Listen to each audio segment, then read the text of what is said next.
Yes, we are live now. Hello, friends. This is Himanshi and welcome to Let's Learn. सभी को good evening, नमस्कार, राम राम, सत श्री अकाल, अस्सलाम वालेकुम. What do you feel connected with. Start करेंगे आज का सेशन. समझेंगे कि आप सीटेट में अगर 130 प्लस नंबर लेकर के आना चाहते हैं, आपकी इच्छा है ना. आप अगर वो वाले हैं कि बस 90 आ जाएं किसी तरह से, तो आप गलत लाइन में खड़े हुए हैं अभी, क्योंकि आपके पास 4 महीने का समय है. प्रैक्टिकली अगर हम देखें तो 130 प्लस स्कोर करना बहुत आसान है 4 महीने में, क्योंकि जनरली अब कई बार से क्या है 2 महीने 2.5 महीने का टाइम देते हैं. अभी पिछली बार तो सिलेबस ही जब तक नहीं बताया, सिलेबस के बाद 1.5 महीना ही बचा था. तो आपके पास लगभग 4 महीने हैं अभी. और इसमें आप कैसे तैयारी करें कि 130 प्लस आराम से स्कोर कर लें. ऐसा नहीं है कि बहुत मुश्किल लगे, है ना. और बहुत ज्यादा नहीं, 2-3 घंटे दिन के अगर आप पढ़ रहे हैं, दे रहे हैं, तो बात बन जाएगी.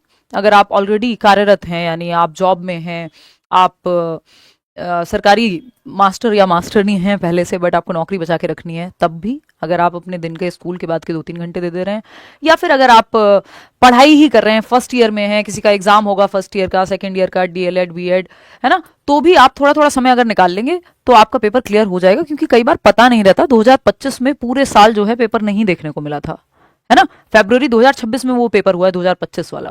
तो कई बार पता नहीं होता कि साल भर पेपर गायब हो जाए, या कल को क्या सिलेबस में चेंज आने लग जाए, लेवल्स में चेंज आने लग जाए, जो कि बहुत संभावना है जिस चीज की इतने दिनों से नेशनल एजुकेशन पॉलिसी में बात चली रही है कि 4 लेवल पे सीटेट होना चाहिए.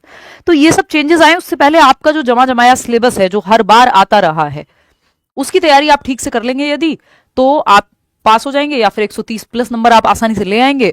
कोशिश कीजिए 130 प्लस का टारगेट रखें, हम लोग भी मिलें. आप तो 140 प्लस भी रखिए, अगर कोई बहुत ऐसा व्यक्ति है जिसको लगता है नहीं हमें ऐसा एक स्कोर सेट करना है कि जो बाद में भी, जैसे अनुराग के 143 नंबर हैं, अभी तक 143 नंबर देखने को नहीं मिलते हैं, रेयर है. 141 नंबर सचिन के थे, या 140 अनुष्का के थे. मैं अपने ही लर्नर्स की बात कर रही हूँ जिनका नाम मुझे याद है. ऐसे भी कई लर्नर्स हैं जो मेल करते हैं या डेटा में होगा हमारे कहीं, बट नाम नहीं याद होगा. तो ऐसे हाई स्कोरर्स की तरफ अगर हमें आना है, तो वो भी आप अभी टारगेट रख सकते हैं. क्या क्या चीजें हैं जो जरूरी हैं, क्या चीजें हैं जिनका ध्यान रखना है, जो मिस्टेक्स हैं जिनको अवॉइड करना है. और हम तैयारी अपनी शुरू कर दे रहे हैं. यूट्यूब पे क्या पढ़ेंगे, बैच में क्या पढ़ेंगे, सबकी बातें एक साथ यहाँ पे करेंगे. जो बुक लिस्ट है उसकी भी चर्चा करेंगे, है ना. तो चिंता की कोई बात है नहीं है. सच 6 सितंबर को आपका एग्जाम है. आज है कितना, एक तो ये माइक ने मुझे जो है चिंता दी हुई है. आप लोग सोचेंगे कि जो है चिंता की बात आपको तो कह दिया मैंने, बट मेरे लिए जो है हो जाती है. ये माइक परेशान करके रखा हुआ है इस माइक ने. इसको चेंज मैं इसलिए नहीं कर रही हूँ कि लाइट है और मुझे जो है माइग्रेन का इशू है पिछले 1 महीने में. चलिएगा, खैर 1 मिनट रुको, फिर से इसको सेट करेंगे और फिर चर्चा करेंगे कि कैसे आप 130 प्लस स्कोर करें. और 9 बजे रात को हमें मिलना है. आज 9:30 हो गया है सेशंस के लिए अपने यूट्यूब वाले. और बैच में अगर आप हैं करियर विल पे, तो तब तो आप जो है डेली बेसिस पे, ये अभी 18 तारीख तक स्पेशल ऑफर है, ये आप देख लो. इतने इतने में ही माइक सेट कर लेती हूँ.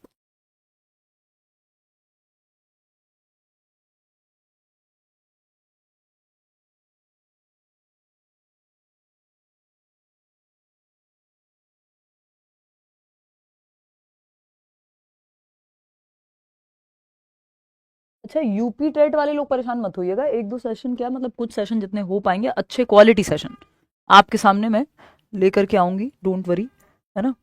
तो स्टार्ट करें आज का सेशन, है ना. फटाफट से शुरू कर रहे हैं. देखिएगा, तो ये तो करियर विल ऐप पे बैच है, जिसके बाद आपको ना कोई किताब लेनी है, ना इसके बाद आपको कोई मॉक टेस्ट अलग से खरीदना होगा, ना आपको एक्सपेक्टेड क्वेश्चन, प्रीवियस ईयर, सारी लाइव क्लासेस, रिकॉर्डेड क्लासेस, जब तक आपका एग्जाम होगा इसकी वैलिडिटी है ही. तो आप यहाँ अगर एनरोल कर ले रहे हैं एक बेसिक सी फीस में, जितने में आप फॉर्म भरेंगे लगभग उतना ही, तो आपको कुछ और सोचने की फिर जरूरत नहीं है. सीडीपी मैं पढ़ाऊंगी, चाहे वो पेपर 1 हो, पेपर 2 हो, है ना. चलिएगा, खैर. और बाकी सब्जेक्ट्स चाहे वो एसएसटी हो, साइंस हो, अदर टीचर्स हैं ही. तो पूरी टीम है जो आपको करियर विल ऐप पे लाइव बैच में मिलेगी, जो फिर रिकॉर्डेड सेशन भी रहता ही है जब लाइव हो जाता है. जो लोग ऑलरेडी रिकॉर्डेड वाले बैच में थे उनको लाइव का एक्सेस फ्री मिल जाएगा. चलिए, खैर शुरू करें आज की कहानी. ये माइक की समस्या तो थोड़ी बहुत बनी रहेगी, देखिएगा. तो अगर आपको आवाज़ आए तो बता देना, मेरे ख्याल में तो आएगी. ठीक, तो 6 सितंबर को पेपर है, आज 13 मई है. अगर हफ्ता कम मान लो आप, तो पूरे 4 महीने ही हैं, है ना. कि कुछ दिन घटा दें अगर, तो पूरे 4 महीने हैं आपके पास.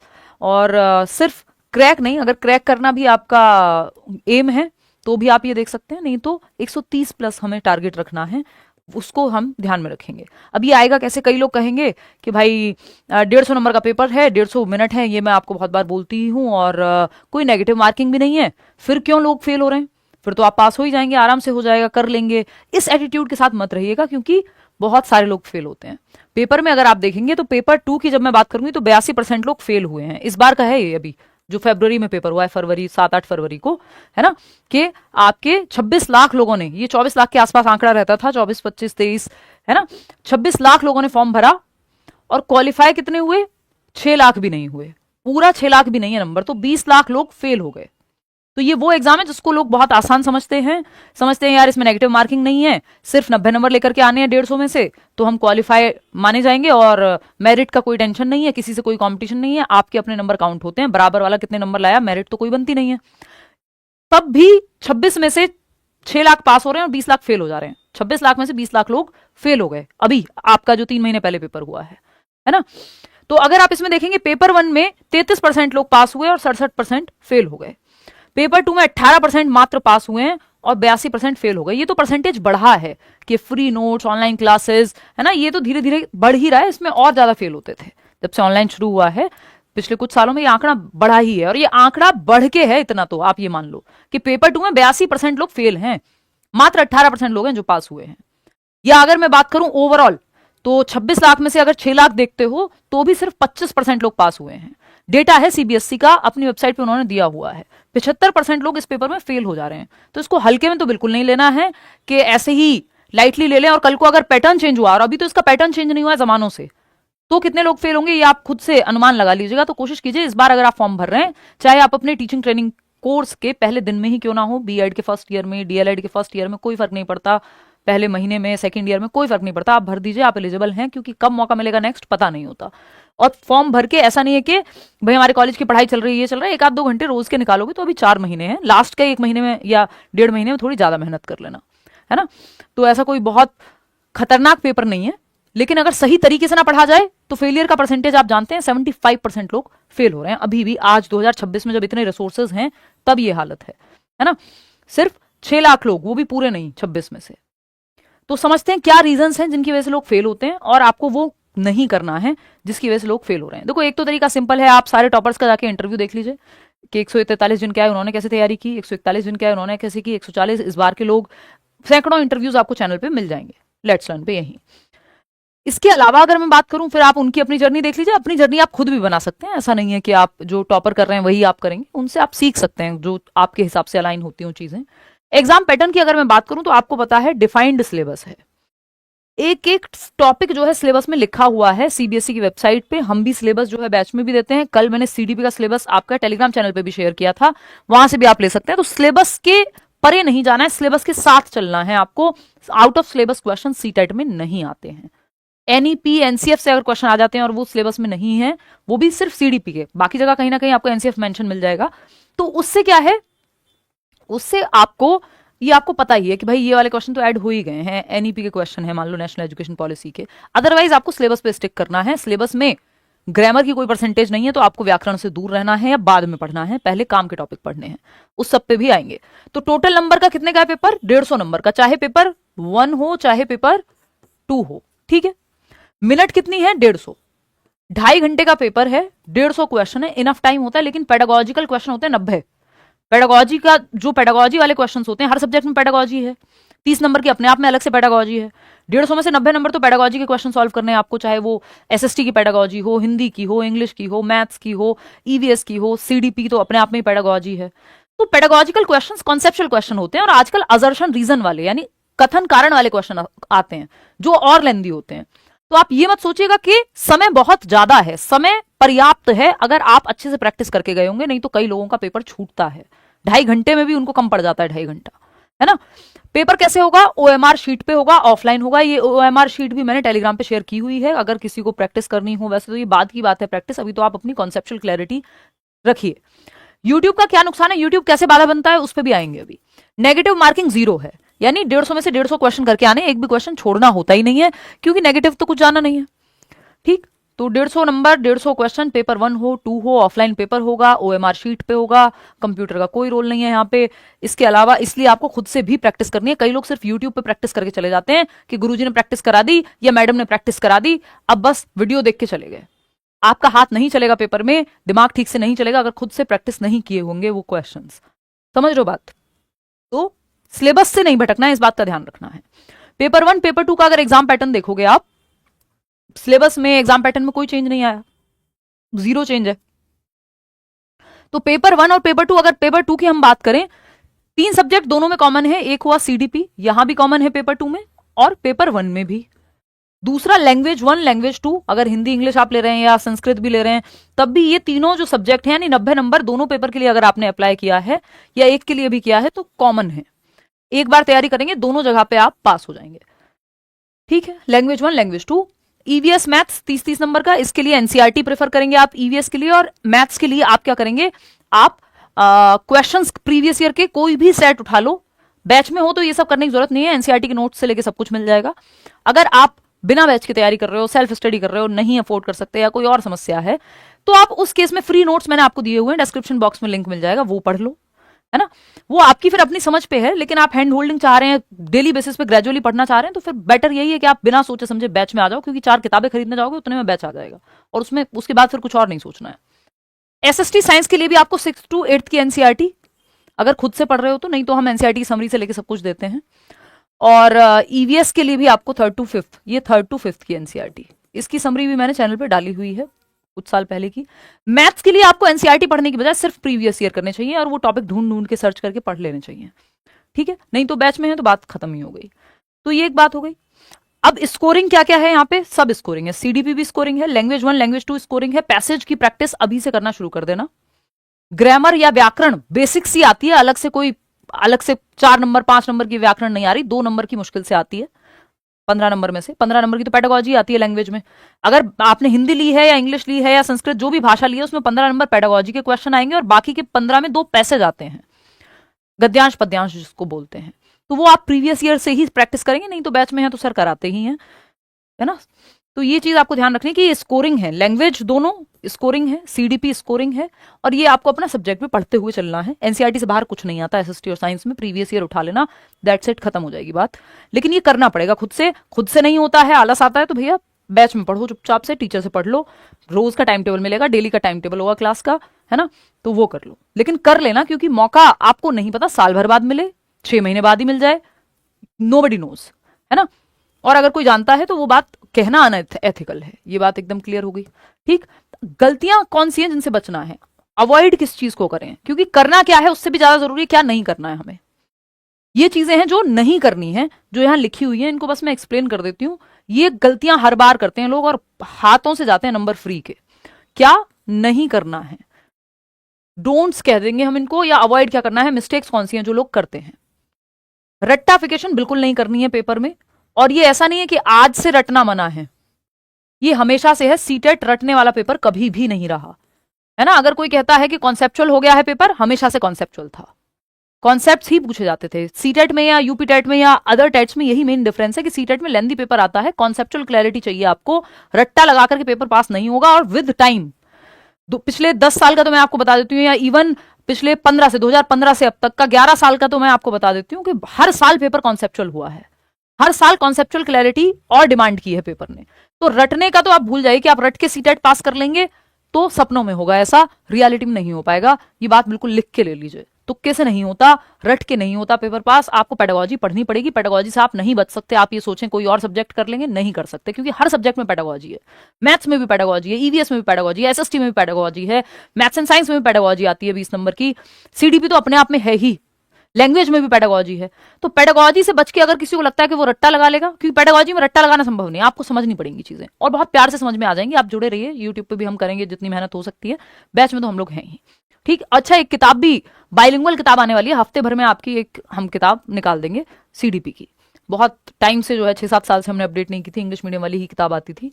ग्रामर की जब हम बात कर रहे हैं तो ग्रामर से आपको दूर रहना है, अवॉइड करना है। क्यों? क्योंकि व्याकरण के मैक्सिमम भी आए तो 3 क्वेश्चन, और वो ऐसे आते हैं जो आपने बचपन से इतनी आपको व्याकरण आती है कि आप उस गद्यांश पद्यांश में से देख करके या पैसेज से देख के वो सवाल का पता लगा लें। उसके लिए अलग से व्याकरण पढ़ने की जरूरत नहीं है, अभी तो बिल्कुल नहीं है। पहले आप बाकी सिलेबस खत्म कीजिए, पैसेज प्रैक्टिस कर लीजिए, पेडागोजी पढ़ लीजिए लैंग्वेज की, फिर आप बेसिक ग्रामर करना चाहें तो कर लीजिएगा अपनी शांति के लिए। अदरवाइज जब आप इतना कर लेंगे, प्रीवियस ईयर से पैसेज लगा लेंगे, तो अलग से व्याकरण पढ़ने की जरूरत पड़ेगी ही नहीं। डेविएशन फ्रॉम सिलेबस, सिलेबस से नहीं भटकना है। सिलेबस से भटक जाते हैं लोग, ये एक बहुत बड़ी गलती है। दूसरी जो ये लेटेस्ट एक कई पिछले 2-3 बार से जो मैं बहुत ज्यादा देख रही हूँ वो है सिर्फ यूट्यूब पे प्रैक्टिस। पेपर ऑनलाइन नहीं है, जब पेपर ऑनलाइन हुआ था बीच में तब यूट्यूब की प्रैक्टिस ज्यादा हेल्पफुल थी। अभी भी आपको समझने हैं कॉन्सेप्ट्स, रेगुलर पढ़ाई करनी है यूट्यूब पे, बट सिर्फ अगर आप यूट्यूब पे ही प्रैक्टिस करते रहेंगे तो पेपर में हाथ नहीं चलेगा, पेपर पूरा नहीं होगा आपसे, और कई बार दिमाग नहीं चलेगा क्योंकि टीचर ने अपने आप पढ़ के सॉल्व कर दिया। कई लोग ये बहुत कहते हैं ना, मैम आपके साथ करते हैं क्वेश्चंस तो समझ में आ जाते हैं, सॉल्व हो जाते हैं, खुद से करते हैं तो नहीं होते, क्योंकि आपने प्रैक्टिस नहीं की, खुद से कॉन्सेप्ट समझ लिया आप मेरे साथ। मेरी जो पढ़ने की अप्रोच है, आपकी पढ़ने की अप्रोच जब मैच होगी जब आप खुद से भी प्रैक्टिस करेंगे वीडियो देख के। सिर्फ वीडियो देख के जा रहे हैं तो हाथ नहीं चलेगा पेपर में। आप एक्सेप्शनल बच्चे हैं तो बात अलग है, आम आदमी के लिए, आम व्यक्ति के लिए तो यही है बात कि आप सिर्फ यूट्यूब की प्रैक्टिस करके जाएंगे तो हाथ पेपर में नहीं चलेगा या पेपर भी पूरा नहीं होगा। तो खुद से भी प्रैक्टिस करनी है, खुद से भी पढ़ना है, एक प्रीवियस ईयर उठा लेना है या बैच में जो मिला है निकलवा लेना है। डूज क्या है, किन चीजों को करना है, ये तो वो चीजें होंगी जो नहीं करनी है। क्या करना है फिर, प्रीवियस ईयर क्वेश्चन को घोट करके पी जाना है, जो बिल्कुल पुराने टीचर्स जैसे कहते थे ना वैसा है ये। रट्टा नहीं लगाना है, उनको इतनी बार समझ लेना है, इतना रिवीजन कर लेना है, क्योंकि प्रीवियस ईयर सब करते हैं बट कितना रिवीजन किया आपने, सिलेबस सब करते हैं बट कितनी बार रिवाइज किया ये मैटर करेगा, उससे पता लगेगा दिमाग में टिकेगा कितना। तो multiple practice, revision, previous year questions, ये आपको करने हैं एटलीस्ट 5 ईयर्स। 5 ईयर्स की आप प्रैक्टिस प्रीवियस ईयर पेपर कर लो, मोर देन इनफ हो जाएगा। कोई भी किताब उठा लेना प्रीवियस ईयर की, या अगर बैच में हो तो उठाने की जरूरत नहीं है, वो आपको हम दे देंगे। एनसीईआरटीज की जब हम बात करें, एनसीईआरटीज को फोकस करना है। अगर आप बैच में हैं तो कोई दिक्कत ही नहीं है, लेकिन अगर आप बैच में नहीं है, खुद से पढ़ रहे हैं, तो 6 to 8 की आपकी एसएसटी की, और मैथ्स एंड साइंस, अगर मैथ्स एंड साइंस लिया है तो उसकी एनसीईआरटी, एसएसटी लिया है तो उसकी एनसीईआरटी, और अगर पेपर 1 दे रहे हैं तो ईवीएस की एनसीईआरटी बस काम की है, बाकी सब आपको ऐसे ही पढ़ना है। ठीक। क्रिटिकल थिंकिंग की जब हम बात कर रहे हैं, यानी आपको चिंतन पे, आप पेडागोजिकली सोचना सीख जाएं क्वेश्चन करते करते, वो हम यूट्यूब पे भी उतना प्रैक्टिस कर लेंगे, डिस्कशन कर लेंगे कि क्रिटिकल थिंकिंग आपकी जाग जाएगी। पैसेज प्रैक्टिस जरूर करनी है प्रीवियस ईयर को देख के। ये नहीं है कि पैसेज तो कभी रिपीट नहीं होता, दोबारा थोड़ी आएगा, वो एक अप्रोच है जो डेवलप हो जाती है जब आप प्रीवियस ईयर के पैसेज सॉल्व करते हैं। नए पैसेज मत सॉल्व करिएगा, सिर्फ प्रीवियस ईयर के, क्योंकि सीबीएसई एक पैटर्न फॉलो करता है। तो अगर आप उस पैटर्न के प्रीवियस ईयर आधारित आपने पैसेज प्रैक्टिस किए तो फिर आपसे वो इजीली सॉल्व हो जाएगा जो भी पैसेज पेपर में आएगा, और इससे आपका समय आपको बचाना आ जाता है। पैसेज कैसे सॉल्व करते हैं ये सब भी आगे चल के हम बात करेंगे, प्रीवियस वीडियोस भी हैं इस पे। ठीक, मैराथन सेशन देख सकते हो, अलग अलग टॉपिक की वीडियोस आपको मिल जाएंगी चैनल पे, वो देख सकते हो, है ना। और इसके अलावा कल भी कोई पूछ रहा था कि लाइक शेयर सब्सक्राइब ना किया हो तो वो कर देना। इतना अगर आप कर लोगे तो कोई दुनिया की ताकत नहीं है आपके 130 प्लस लाने से रोकते, बट आप कर लीजिए ये काम, है ना, कि प्रीवियस ईयर 5 साल के, 5 के नहीं हो पा रहे हैं तो 3 का टारगेट रख लो। वो भी अगर आपने बहुत अच्छे से कर लिए, क्योंकि कई सारे सेट हैं, तो बेहतर हो जाएगा। लेटेस्ट जो 3 ईयर्स हैं या 2 ईयर्स हैं उससे कम मत कीजिएगा। 2 साल से कम के प्रीवियस ईयर पेपर करोगे इसका मतलब फिर आप ठीक से पढ़ नहीं रहे। कम से कम 3 से 5 साल आप रखिए अपना जो टारगेट है। ये टेलीग्राम चैनल है लेट्स लर्न स्क्वायर्ड, आप सर्च करेंगे या नीचे आपको डिस्क्रिप्शन बॉक्स में लिंक मिल जाएगा। यहाँ जो भी फ्री नोट्स हैं या फिर आपको कल सिलेबस दिया है वो सब आपको मिल जाएगा, और डेली की क्लास की अपडेट भी मिल जाएगी। तो ये एक बात हुई। अगर आप बैच में एनरोल होना चाह रहे हैं तो फिर आप जो है करियर ऐप डाउनलोड करेंगे और बैच में एनरोल कर लेंगे अपने आप को। 18 तारीख तक जो है आपका एक डिस्काउंटेड फी है, फिर ये फी इंक्रीज हो जाएगी। करियर ऐप डाउनलोड करके टीचिंग सेक्शन में जाएंगे। अगर आप लैपटॉप से देखना चाह रहे हैं लैपटॉप से देख लेंगे, ऐप्स वीडियोस फोन से देखना चाह रहे हैं ऐप पे फोन में तो वैसे कर सकते हैं। वो आपकी अपनी पर्सनल कॉल हुई। हम 9 बजे मिलेंगे, कोशिश ये है मंडे टू फ्राइडे कि पूरी कोशिश है कि यूट्यूब पे भी मिल पाए रात को 9 बजे, है ना। और इसके अलावा आपका कोई मन में सवाल हो, सुझाव हो तो आप पूछ सकते हैं। बैच में क्लास मेरी जो है वो कल से शुरू हो जाएगी, ठीक है। चलिए, बैच वैसे कल से ही शुरू हो रहा है, मेरी एक क्लास ऑलरेडी हो चुकी है, बट ठीक है, एक सिलेबस इंट्रोडक्टरी क्लास जो है वो ऑलरेडी हो चुकी है। और इसके अलावा आपके मन में जो भी सवाल हो, मैं एक बार कमेंट्स आप लोगों के देख लेती हूँ। नहीं तो ये इतना अगर आप कर लेंगे, 130 प्लस नंबर कोई भी लाने से नहीं रोक सकता। पहले सिलेबस कंप्लीट करना, उसमें भी व्याकरण वगैरह को साइड में रखना, पहले जो मुख्य सिलेबस है वो कंप्लीट करना, फिर प्रीवियस ईयर लगाना, revision plus previous year, revision plus practice, यानी कॉन्सेप्ट क्लियर करना, रिवीजन प्लस प्रैक्टिस करना। यही 2 चीजें हैं जो काम आएंगी आपके, कि मल्टीपल, आपको कोई भी टॉपर नहीं मिलेगा या कोई भी ऐसा व्यक्ति नहीं मिलेगा सीटेट किया है और एक भी प्रीवियस ईयर नहीं लगाया या फिर टॉपिक ही नहीं पढ़े, है ना। तो इस चीज का ध्यान रखना है। यूट्यूब पे कल से मंडे टू फ्राइडे 9 बजे का आप टाइम मानिए, बैच का टाइमिंग अलग रहेगा। यूट्यूब पे हम प्रैक्टिस करेंगे, है ना। चलिए, या जो भी आपको जिस भी तरह से हेल्प मिल सकती है यूट्यूब पे वो भी करेंगे, ठीक है, स्ट्रेटजी में हेल्प हो, लाइव होंगे सेशंस, फिर आपको रिकॉर्डेड वही लाइव क्लासेस जैसे यूट्यूब पे रहती हैं ऐसे ऐप में भी रहती हैं, तो वो आपको रिकॉर्डेड भी मिलेंगी। जब तक पेपर होगा तब तक की ये फीस है ना। इसमें नोट्स से लेके सारी चीज़ें इंक्लूडेड है, ये मंथली फीस नहीं, कई लोगों को ये मंथली फीस लगती है ना। तो वो एक बात है। इसके अलावा कोई और आपके मन में विचार हो तो आप कमेंट्स में पूछ लीजिएगा। आज के लिए इतने ही रखते हैं, थैंक यू सो मच, ध्यान रखिए अपना। कोई और सवाल हो तो आप कमेंट्स में पूछ लीजिएगा। होपफुली हम कल मिलेंगे, है ना, 9 बजे यूट्यूब पे। इस तरह के नोट्स भी फ्री दिए हुए हैं, वो आप कमेंट्स में जाके डाउनलोड कर लेना, है ना। किसी को अगर बहुत ही दिक्कत है तो